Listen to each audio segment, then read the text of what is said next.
In challenging times, we sometimes get frustrated and have the urge to give up. Today's blueprint is how to overcome that urge and move forward.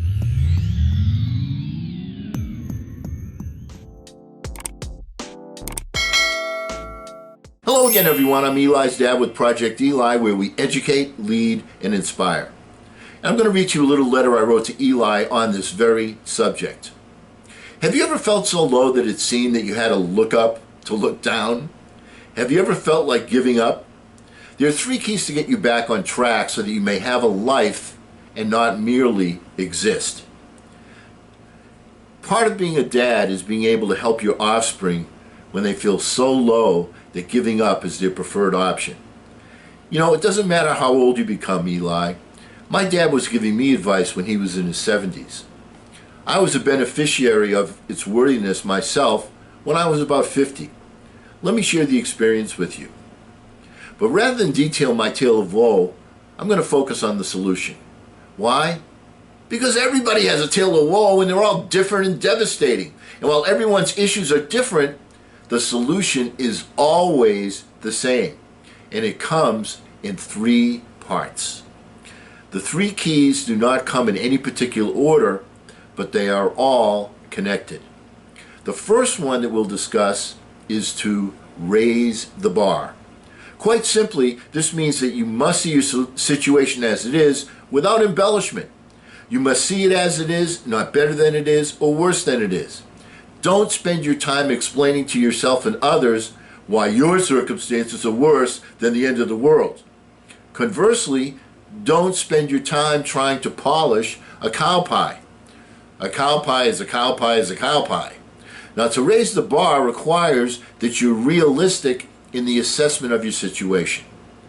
We all have some positive attributes. You know, I'm reminded of one of my mentors, Bob Anderson, and we'd help some people during their job interviews.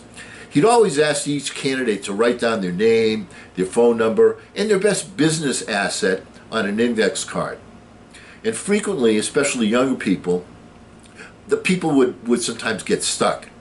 And Bob would ask them if he could help them out. They would often respond that they were having trouble identifying their best business asset. And Bob would ask them, "Are you breathing?" They would nod, and he would tell them, "Write it down." We all have something positive within us because we're all breathing. If you're stuck, write it down. Then, having made a realistic assessment of your situation, raise the bar 1 notch. Be sure that the aforementioned notch is an achievable goal. The key is to establish some forward progress, some momentum. Raise the bar.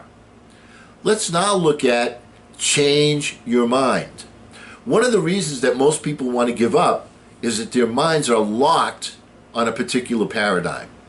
The angle of their lens is focused in a single direction. Now, singleness of purpose is a major element of success. It gives you laser focus to achieving a particular desired outcome.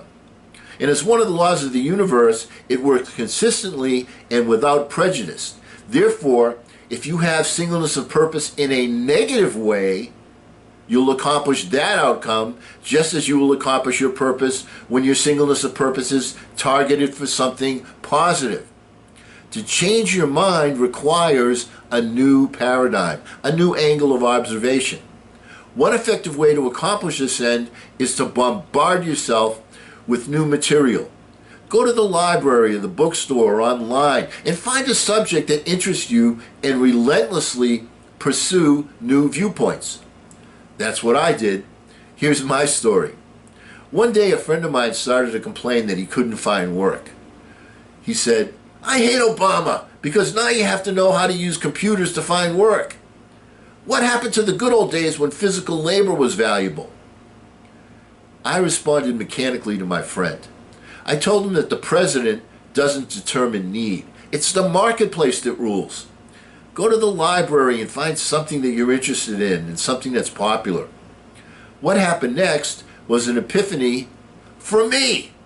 I was at a very low and frustrating point in my life. My friend didn't take my advice. I took it. That is what motivated me to restart my personal development journey. From there, I started to write lessons for you, Eli, because you are the number one thing I'm interested in. That whole situation evolved into sharing my knowledge and mentoring online as I raised the bar a notch at a time.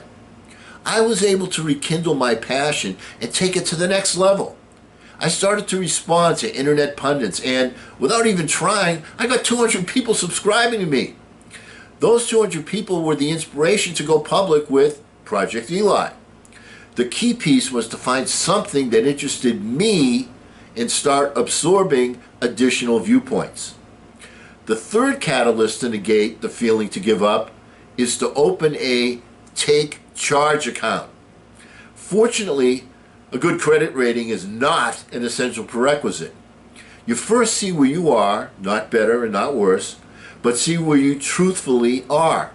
You find something that generates your interest, and then you assign yourself some small task to move you forward one notch, something easy to do, something that gets you started, something to build momentum, something that allows you to make progress, something that gets you to a starting line, and you start. You take charge by action that accomplishes something. It doesn't matter how small it is. You feed your head with viewpoints and move your mass forward. Quite simply, it's the law of inertia in action. A body in motion will stay in motion. A body at rest will stay at rest. You must get your body in motion, accomplish something small, make progress, and establish the mindset of moving forward. This formula will create passion, and each piece will be fueled by the activity. When you raise the bar, you fuel the take charge account with a vision of something easy to accomplish activity that begets progress and changes your mind to move forward at an ever-increasing rate. When you open the Take Charge account, you begin movement that fuels you to raise the bar higher and higher by changing your mind to envision bigger and better notches to see and conquer. Each time that you change your mind, your vision becomes larger and larger, requiring greater action as you raise the bar. You see, each element fuels the other two. It begets a snowball effect. So remember to start as small as is necessary to guarantee progress. What you'll discover is that you resemble that small snowball at the top of the hill that gets larger and larger and larger and moves faster and faster towards the bottom of the mountain. As the snowball moves faster and faster, it gains momentum and size until it becomes an avalanche of passion. When you raise the bar, change your mind, and open a Take Charge account, the only thing that you give up is the mindset of giving up. And because we will never end a meeting on a philosophical note, let's not give up, let's get out there and charge! I'm Eli's dad.